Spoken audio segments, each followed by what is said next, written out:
Audio Jungle.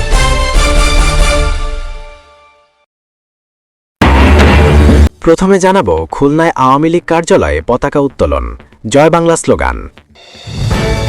এরপর জানাবো ৩২ নম্বরে গিয়ে মারধরের শিকার ঢাকা বিশ্ববিদ্যালয়ের অধ্যাপক জামাল উদ্দিন। তারপর জানাবো জামায়াত আমিরের বাসায় তারেক রহমান। সর্বশেষ জানাবো জামায়াতসহ ১১ দল আগামীকাল বিক্ষোভ সমাবেশ করবে। দর্শক, এতক্ষণ শুনলেন সংবাদ শিরোনাম, এখন শুনবেন বিস্তারিত। তবে বিস্তারিত শোনার আগে আমাদের চ্যানেলটিকে সাবস্ক্রাইব করুন। তাহলে চলুন শুরু করা যাক। গণ অভ্যুত্থানের পর থেকে পরিত্যক্ত থাকা খুলনা মহানগর ও জেলা আওয়ামী লীগ কার্যালয়ে প্রথমবারের মতো দলের নেতাকর্মীদের উপস্থিতি দেখা গেছে। রোববার বিকেলে নগরের লোয়ার যশোর রোডের শঙ্খ মার্কেট এলাকায় অবস্থিত কার্যালয়ে প্রবেশ করেন কার্যক্রম নিষিদ্ধ আওয়ামী লীগের একদল নেতাকর্মী।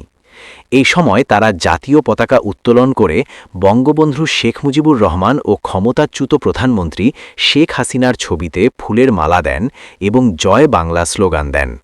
ঘটনার ভিডিও সামাজিক যোগাযোগ মাধ্যমে ছড়িয়ে পড়েছে। কার্যালয়ে আসা নেতাকর্মীদের একজন খুলনা মহানগর ছাত্রলীগের সাবেক নেতা। তিনি নাম প্রকাশ না করে প্রথম আলোকে বলেন, আমরা কোনো আলাদা আয়োজন করে দলীয় কার্যালয়ে যাইনি। দেখলাম আমাদের কেন্দ্রীয় কার্যালয়ে এটা হয়েছে, তাই খুলনাতেও আমরা গেছি। আজ রোববার ৪টের দিকে আমরা গেছি। কার্যালয়ে তালাবদ্ধ ছিল, সেটা ভেঙে ওপরে উঠে জাতীয় পতাকা টাঙিয়েছি। বঙ্গবন্ধু শেখ মুজিবুর রহমান ও শেখ হাসিনার ছবিতে মালা দিয়েছি। জয় বাংলা স্লোগান দিয়ে নিচে নেমে নতুন কার্যালয়ে একটা তালা লাগিয়ে চলে আসি, যাতে পরে আমরা ঢুকতে পারি। কেউ বাধা দেয়নি। দলীয় নির্দেশনা নয়, তৃণমূলের কর্মীদের উদ্যোগেই কার্যালয়ে গিয়েছিলেন দাবি করে ওই নেতা আরও বলেন, আমাদের নিজেদের মধ্যে যোগাযোগ আছে, আমরা ঐক্যবদ্ধ আছি। আগামী যে কোনো কর্মসূচির জন্য আমরা প্রস্তুত, শুধু ডাক বা নেতৃত্বের অপেক্ষা। তার দাবি তারা ২৫-৩০ জন ছিলেন, সবাই আওয়ামী লীগ, ছাত্রলীগ ও স্বেচ্ছাসেবক লীগের কর্মী।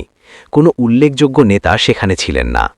তবে ভিডিওতে সোনাডাঙ্গা থানা আওয়ামী লীগের সহসভাপতি টিএম আরিফ ও সদর থানা আওয়ামী লীগ নেতা মোহাম্মদ রুবেলের উপস্থিতি দেখা গেছে বলে আওয়ামী লীগের একাধিক সূত্র জানিয়েছে।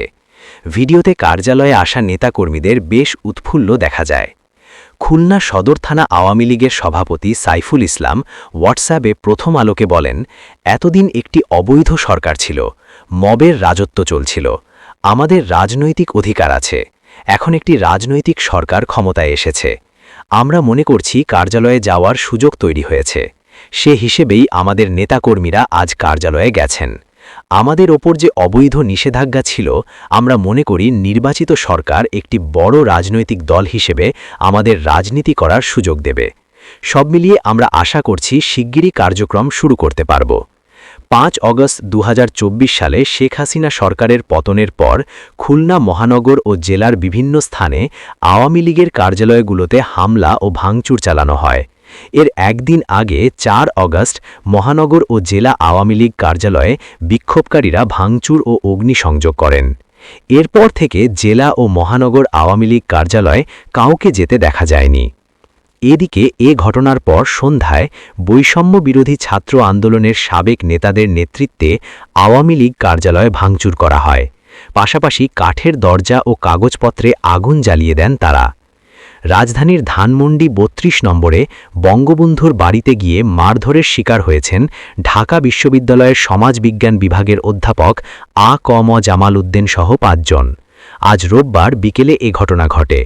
পুলিশ বলছে, ফেসবুকে গণকান্নার কর্মসূচি ঘোষণা দিয়ে ধানমন্ডি ৩২ নম্বরে গেলে বিক্ষুব্ধ জনতা তাদের মারধর করে। পরে পুলিশ তাদের উদ্ধার করে। ঢাকা মহানগর পুলিশের অতিরিক্ত উপকমিশনার জিসানুল হক প্রথম আলোকে বলেন, পুলিশ ৫ জনকে উদ্ধার করে থানায় এনেছিল। ঢাকা বিশ্ববিদ্যালয়ের শিক্ষক সহ ২ জনকে ছেড়ে দেওয়া হয়েছে। বাকি ৩ জন কার্যক্রম নিষিদ্ধ ছাত্রলীগের রাজনীতির সঙ্গে জড়িত বলে পরিচয় দিয়েছেন। এই ৩ জনের বিষয়ে বিস্তারিত জানার চেষ্টা করা হচ্ছে। বাংলাদেশ জামায়াতে ইসলামীর আমির শফিকুর রহমানের বাসায় গেছেন বিএনপির চেয়ারম্যান তারেক রহমান। আজ রোববার সন্ধ্যা ৭টা ১০ বিএনপির চেয়ারম্যান রাজধানীর বসুন্ধরা আবাসিক এলাকায় জামায়াতের আমিরের বাসায় প্রবেশ করেন। ত্রয়োদশ জাতীয় নির্বাচনে বড় জয় পেয়েছে বিএনপি। এ নির্বাচনে দ্বিতীয় সর্বোচ্চ আসনে জয় পায় বিএনপির একসময়ের জোট সাথী জামাতে ইসলামী। মূলত সৌজন্য সাক্ষাৎ করতেই জামাতের আমিরের বাসায় গেছেন বিএনপির চেয়ারম্যান। সেখানে কুশলাদি বিনিময় ছাড়াও সাম্প্রতিক বিষয়গুলো গুরুত্ব পেতে পারে বলে দলগুলোর নেতারা জানিয়েছেন। সাক্ষাৎ শেষে রাত 7:59 দিকে তারেক রহমানকে বহনকারী গাড়িটিকে জামাতের আমিরের বাসভবন ছেড়ে যেতে দেখা যায়। এরপর আজ রাত 8টার দিকে জাতীয় নাগরিক পার্টির আহ্বায়ক নাহিদ ইসলামের বাসায় যাওয়ার কথা রয়েছে বিএনপির চেয়ারম্যান তারেক রহমানের। সারা দেশে জাতীয় নির্বাচন পরবর্তী সহিংসতা, নির্যাতন, নিপীড়ন, হত্যা, ধর্ষণের প্রতিবাদে আগামীকাল সোমবার বিকেলে রাজধানীতে বিক্ষোভ মিছিল ও সমাবেশ করবে বাংলাদেশ জামায়াতে ইসলামী সহ 11 দলীয় নির্বাচন ঐক্যভুক্ত দলগুলো।